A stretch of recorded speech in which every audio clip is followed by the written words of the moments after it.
It's a Santana my show. Number 89, hustle all the time. Travis on the right, hot mic on the left. Every single week, it's a lyrical fact. Now I'm ready to go. Yes. The Santana Moss Show podcast. Huh? What is that? Not the drum roll. That's a little staccato. Like that. That's the tenor. I like that. Give the drummer some, please. Give the drummer some. And then you hear that bass. Doom, doom. Doom, doom, you went doom. marching band. Doom, doom, doom, doom, doom. That take you back to your playing days, don't it? You that was like taking my it to the high house. school days when we walked through that tunnel and you hear that band playing.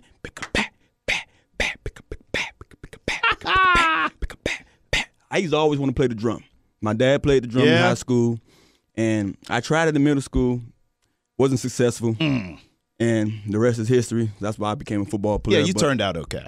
The introduction is everything. So when you had that tenor playing that, and you walking down that tunnel, that was my Carol City Chief days, man. Well, I miss them. What's up, though, buddy? In high school, I was under the bleachers doing, well, never mind what I was doing. Let's do a proper introduction. Give me a drum roll, please. He hails from Miami, Florida. One of the most electrifying men to ever lace him up at the U. One of the greatest Washington Redskin wide receivers of all time, Santana Moss, ladies and gentlemen. And I'm Travis Thomas.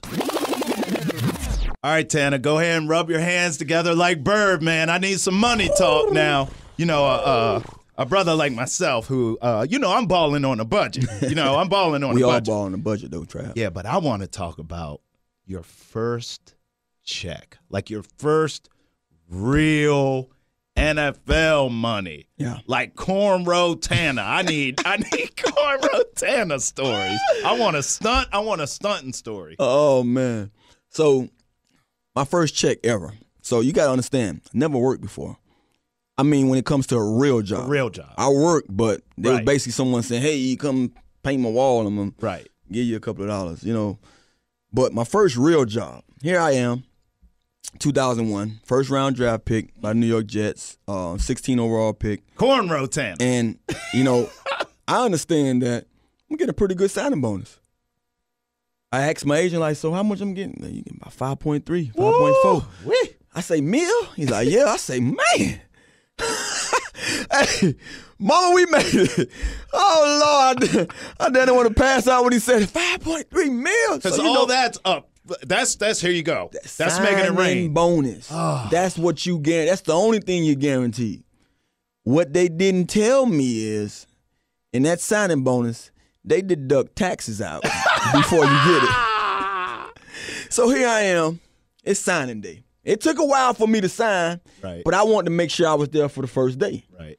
So, most of the guys getting signed, and it's 2 weeks, 3 weeks out. The season still hasn't, training camp hasn't started. I'm on the borderline. We actually finna start training camp tomorrow, and I hadn't signed yet. All of a sudden, they came to a conclusion. We want that. We'll take it. Boom, we got it. The Jets sent their people down. They flew down to Miami, and the whole thing was for me to sign, and I fly back to training camp to make it for training camp, Right. and be there for day one. First day. So they come down, I'm like, oh, yes. All I wanted to do is be there day one. I wanted to give that my best expression the first day. Don't sit there and wait, and then now people have a mixed perception of me. He only about money and he blah, about his blah, blah, dollar. yeah. He think he's better than the team. No, I want to be there. I want to be in-house. I want to sit there with everybody else in those meeting rooms and go through all the grind days with them. So that, to me, I feel like I conquered that. When that guy came down, he put that piece of paper in front of me. Woo. I ain't even had to sign. I ain't had to read it. I asked my agent. Everything looks legit. Yeah, everything good. I pulled out that pen. Hold on. I'm saying how I weigh that pen. I weigh that pen like this. I ain't even know what I was doing.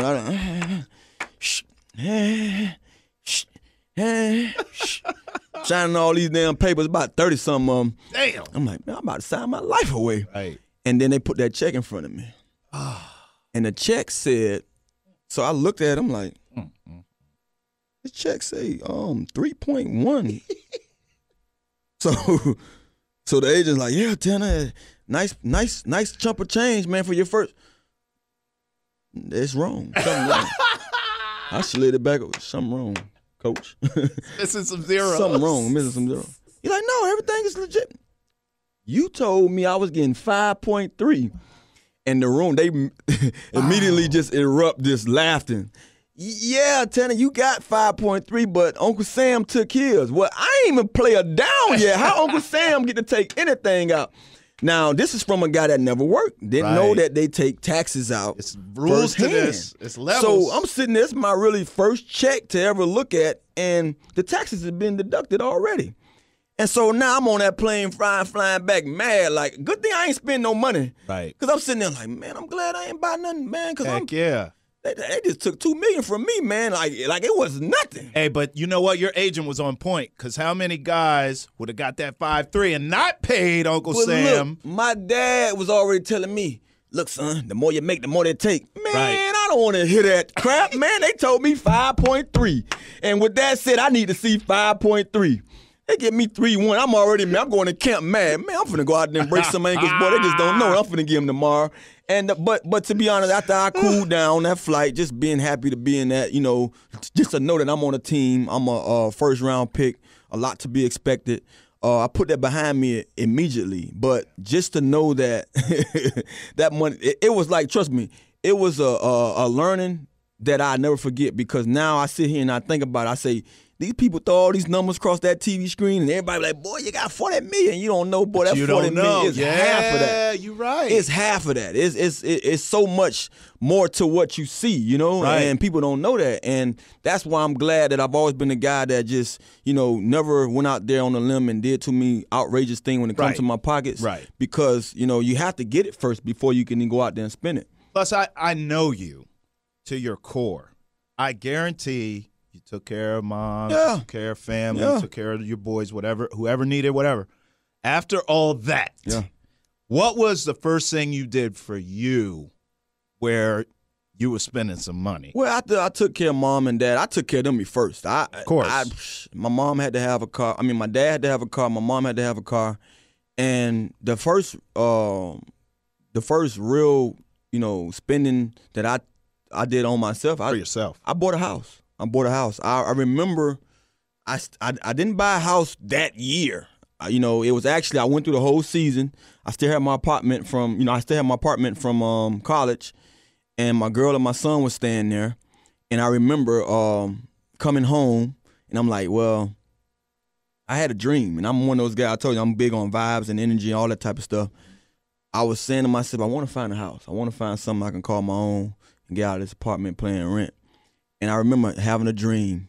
I dreamt that I bought a house. In the area that I was in. And I got up from that next morning after that dream, something told me to go west of where I was at the time. And I remember getting up, riding out west, and a new community was being built. They had one model home up. And I say, this is the house I saw in my dream.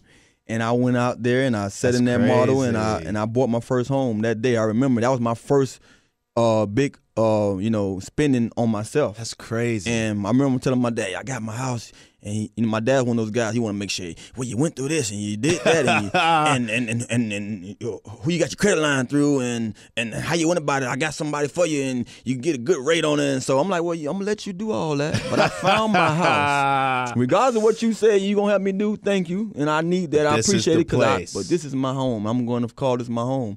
And to this day, I still have it. I was going to ask you if you still have it. Still have it to this day, and it's crazy because I moved before and I never sold it, and to this day I still have it. Now, is it like New York State, or is it in Jersey? Because I know some of the guys on the Jets live in Jersey, right? Well, see, I bought my first home in Miami.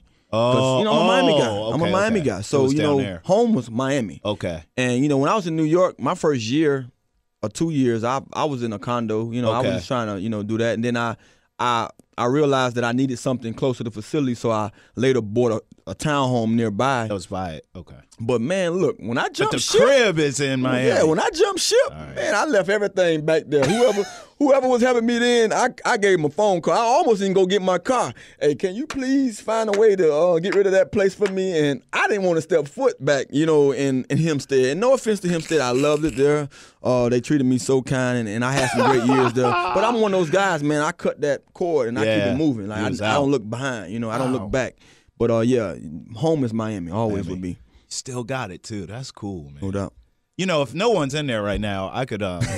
Here's the thing. You can always use a vacation spot, huh? I mean, the way my account is set up is, I won't pay you for it, but if you just want to, maybe like a week or two, maybe 3 weeks. Let's call it 3 weeks. I could go down there and just make sure everything's cool. With the make creek. sure everything's good, huh? Yeah. I'd like to go during the winter here. Keep the pool warm and everything. Go down there, make sure everything is everything on the up and up. And then if you want me to just stay there permanently, I could Skype for this show, and we could do that. Oscar said we can set that up. All right, Tana, I've asked you before about take me back to when you were drafted. Then I asked you, take me back to your first training camp. But, one thing about this podcast that's awesome is you can give so much insight to everything in between. Those are questions you get all the time. I want to ask you, take me to the time in between those. Take me to, okay, I'm drafted, I'm with the Jets, but I'm not at my first training camp yet. It's my first summer as a Jet player, but the season hasn't kicked off. Give me a story from that time frame. What were you doing? Getting acclimated to New York, I assume, right? Nope. I'm going to be honest with you. The first summer of being a Jet and a guy with some money in his pocket, oh, my God. So you got to understand, I just went through 4 years of college. Right. And I went almost as straight as you can be to be a college athlete or a guy from this city that has the name that I have. Right. When I say the name, meaning that it rings. That like anytime I go somewhere, like, oh, that's Santana Moss. I walk as straight as I can walk with all that given. I worked for it, but with all that, another guy in those shoes would took it and say, give me more. Right. I just took it. I tried not to use it for 4 years because my whole main goal was I had on blinders. I was like that horse sitting out there at that parade that the officers was riding on, and they didn't want to see nothing but what's in front of them. And I just tried to make sure I steered straight. Now, with all that said, here I am now. I'm drafted. I done got a taste of where I'm going to be at, which is New York. Wow. I done got a taste already before I even put on a uniform.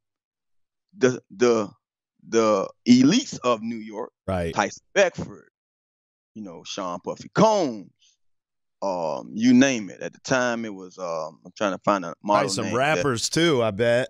I was on a flight with Dipset going to New York from Fort Lauderdale. Right. I'm sitting here like I done seen it all before I even got a chance to be a star, considered a star on this level.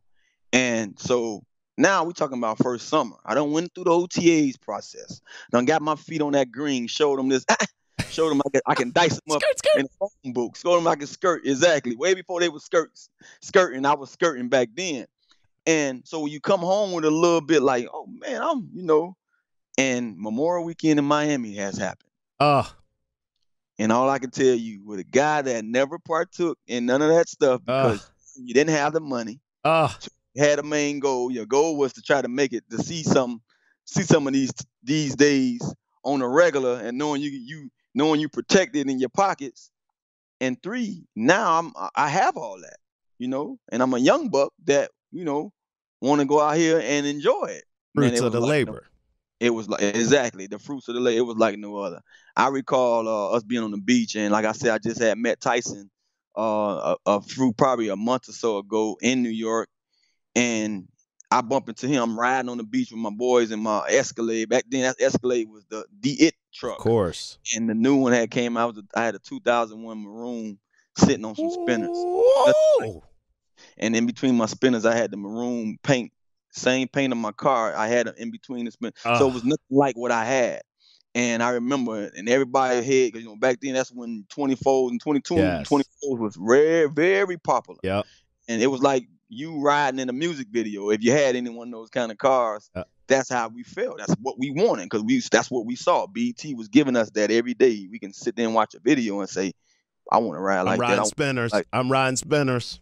hip hop at its all time high. Yeah. We was all hip hoppers. But I remember being on the beach and Tyson so happened to see me in the car. I'm on the passenger side because I wasn't driving. And he like, hey, you good? And I'm like, yeah, I'm good. And he like, man, let me know if if you need anything. But I'm like, you in my city. This is Miami. But at the same time, that's Tyson. So I had to respect that and appreciate he even speaking to me in those ways. Like, and so my homeboys in the back, like, man, that's the cat be naked on the arm. Like, oh, that's the model, man. You know how your dudes, they don't look at it the same. Hell no. I'm like, nah, that's a model, but hey, a damn good one. Everybody won't be Tyson, you know what I mean? And just from that, man, to the parties that I was able to walk into that a year ago, I couldn't walk in these parties unless I showed ID. All that stuff, man. I remember leaving that Memorial Weekend and saying like, whew, well, if this is my first Memorial Weekend in Miami and the experiences that I've seen and had, taken in, I can't imagine what next year and the year after that gonna be like. So knowing that I had to take care of business, I enjoyed that time. But I knew once that Memorial Weekend was over, I stepped back into, getting out there and get my mind focused on the job at hand. Well, like you said, I mean, those 4 years in college really have brought you up to that point where you did, I think, need to let your hair down a little bit. That was my time to exhale because people ask people always ask me, man, how you made it in Miami? Right. First of all, I'm from Miami. Right. So everything I saw in Miami wasn't new to me. Second, when you a guy that been on the path that I've been on, I understand what it's like to not have. So you know that, look, I'm already in this bubble of not having nothing. Why go out there like I got more and then don't have a chance to have more? Sure. Let me go ahead and enjoy what I'm enjoying by not having what I want, but working towards getting what I'm trying to get. Right. And in order for me to do that, I have to kind of sacrifice some of the funds and some of the parties that you guys might partake in because I have a goal in mind. And when I reach that goal, I'm going to come at you hard as I can come at you because I'm going to celebrate and do all that stuff that you've been doing for 4 years, missing out on your opportunity to be sharp and be ready for this opportunity that we might have to go out there and have some more. Damn, dog, I know you too. Everybody eats around you. I know that Escalade was deep as hell. I mean, that's why I buy big trucks, big cars, baby. I want everybody to enjoy it.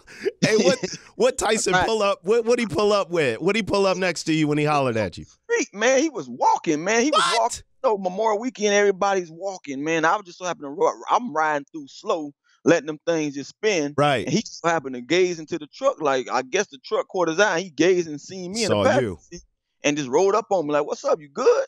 And he know, man, you gotta understand, Miami Memorial Weekend back in those days, that's early 2001. Right. Man, you got New York, you got Canada, you got any other college in the United States, they all coming to get a part of that. So the streets was crazy. And he was just being a guy, I can say a big brother that just had met me and through some people and like, hey, man, if you need me, let me know. I got you. But I'm going to be at these couple of spots. If you want to roll through, just give me a holler. And I was just appreciative that he just recognized me in that matter. Because one thing about me, and you know this about me, I'm not big on, because I'm a celebrity, I'm going to go and holler at this celebrity. Right. Nah. Well, everybody's like their space differently. I'm not a guy that like to be shined on. So, right.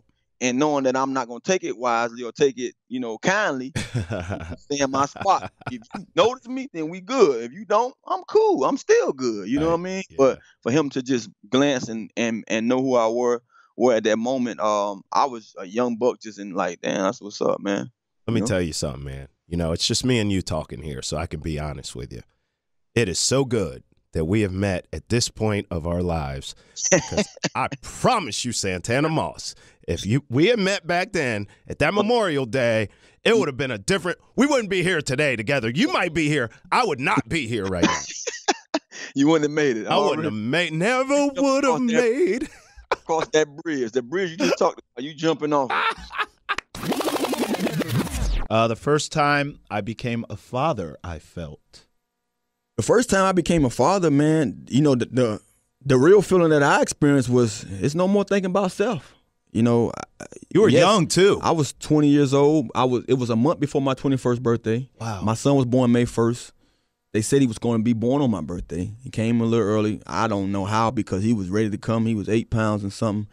And a month later, I turned 21. But I was still in college. I had a whole senior year ahead of myself. I remember that senior year being like, I was so business minded. I mean, the things that I was doing at 20, the hanging out, the partying, the whole enjoying college life, I was already a man. Like, as soon as my son stepped foot in this earth, I was like, man, it's no more me. It's him. It's him and I and his mom. And I had to, that was my whole everything. I went out there on those Saturdays and I played focused knowing that, man, I got to go make this money. And that's just how I felt. So, yes, I felt like it was the best gift I can never be, I can never receive in life. Of course. But I also felt the most pressure ever because now I know I couldn't have just, it wasn't all about me. It was about him and his mom and making sure I secure, a nice living for them. Ah, that's awesome. I mean, at 21, I think I caught my I was first prepared felony. for it, though. I was prepared for it. I was prepared for it. Mentally, I was one of those guys that I was always focused. So regardless of what was put in front of me, I was going to focus and be able to achieve anything that I wanted. But just having a son, and I almost thought it was wrong. I remember telling my mom, like, I don't know if this is good news or bad. Right. But, yeah. I mean, it's always a blessing. I'm about to have a son. My mom was like, I'm about to be a grandma. No doubt. I was like, oh, you happy? You're happy. They just told me I need to be a grandma. I'm like, yeah. well, shit, I don't know. I'm so happy, man. But since you're happy, I'm gonna look at it differently. But Always a blessing. and you never. It's definitely a blessing. Yeah. So that's what I took it as, a blessing. But I didn't know if I was ready because I knew it was so much I was trying to achieve. And my dad was one of those guys. He always put in my head. I had a hoopty from my sophomore year until my junior year. Until my girl was pregnant, I had to get rid of that hoopty because the hoopty, I couldn't count on it. And my dad was like, wait on the car, man. You about to get drafted. And I'm like, no. It ain't no ifs, ands, or buts. I need a new car right now. No doubt. And I remember the time breaking down and the track. I remember I broke down in front of the University of Miami. And my girl pregnant, we was going somewhere. I don't know where we was going. And I broke down, and I remember getting out of my car, and I'm pushing it. And the shuttle bus on campus had all the track girls in it. Oh, no. And I remember them looking at me like, ah! And I'm pushing, and a guy out of nowhere, bro, he literally jumped out of his car while I was moving. I know I'm exaggerating, but I'm not. The guy jumped out of his car like, Santana, what's up, buddy? And he went to pushing with me, and we pushed it. And I'm like, man, your car's still rolling, though. Like, he's like, no, don't worry about it. And he pushed my car to the side. And he's like, man, I just saw you, and I'm a big fan, and I wanted to make sure you were straight. I was in the middle of traffic, and he got me out of that, and I later called Reggie Wayne. Reggie Wayne had a nice, reliable car, and Reggie knew when I called him that time of day, he'd be like, where you at, buddy? Yeah, he knew. Because that car always broke down, and he picked me up, and that next day I came back with him. I had a Galant, a 2000. I came there rolling that thing on some 18s, and I rolled right by the track. You laugh at me now. You laugh at me now. I came just for y'all. All you track girls, all y'all who laugh. 2000 beating. I had speakers and all. Boy, I made sure before I took that thing off the lot, I want rims and music. I'm going to pull up in this thing and show them. Back then, they didn't want you. Now they hot day all on you. I was, boy, hey, you know how you like the sweet taste of revenge. You laughed at my hoop there. But the next day, I'm in a 2000 Galant. Man. It took a pretty big chunk out of my check, but I just want all the ladies out there to know it takes a real woman to roll with a guy in a hoopty that always breaks down. Oh, man. He has to push your pregnant self around. All right, Tana, I recently surprised my wife with a new car for her birthday. And it got me to thinking. Here I am.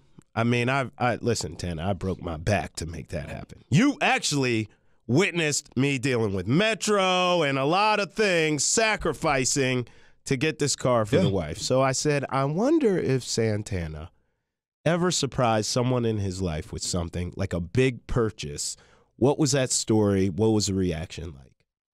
Well, I will talking about what you've been doing for the last, year and some months. Yeah. I mean, it's only right. We have to make sacrifices in our life to get what we want, to have what we want.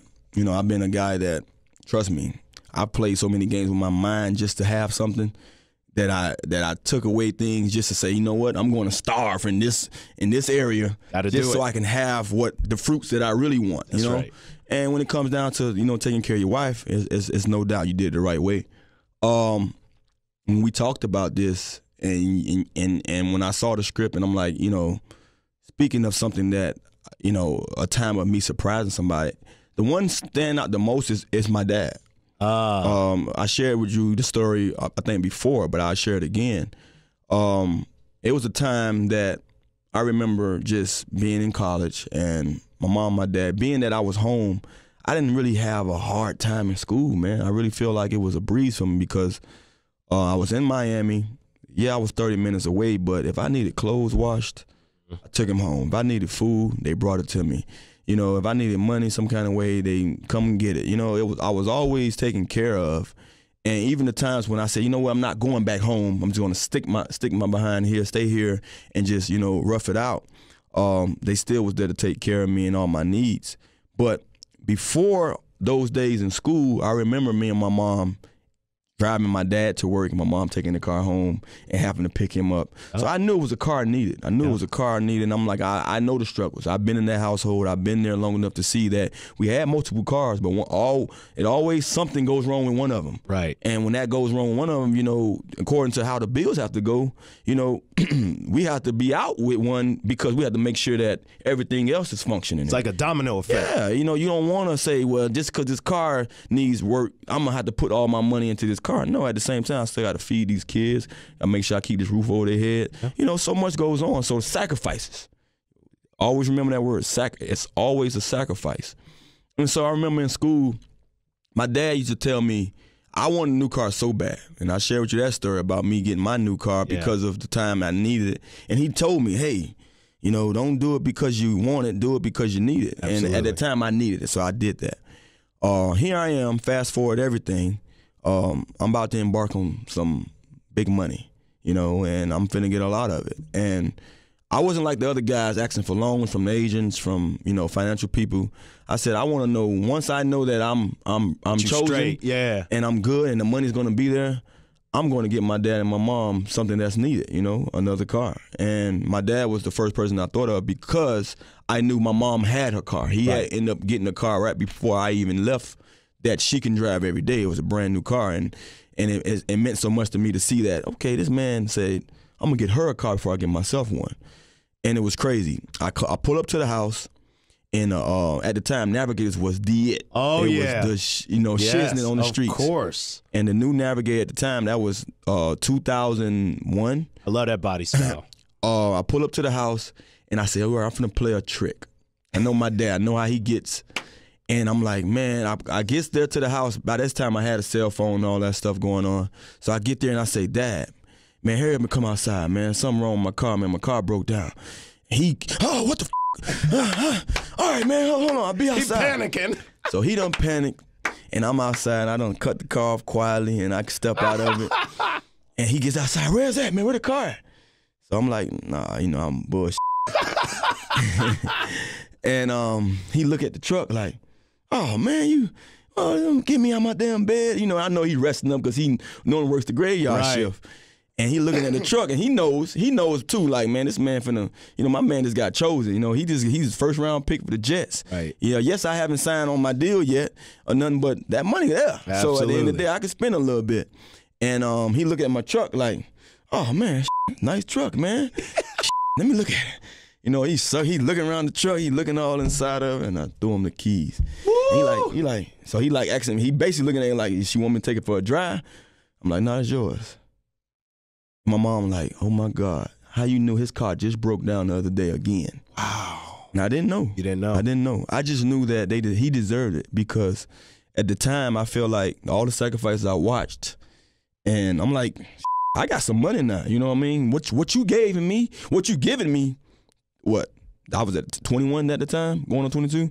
I couldn't possibly pay them back for 22 years of what they supported me in. So at the end of the day, this is the start of what's coming to you guys, you know what I'm saying? What's up, man? And I felt like at the end of the day, my mom, she knew hers was coming next too, because I ended up buying her something a couple of months later, or not even, some weeks later.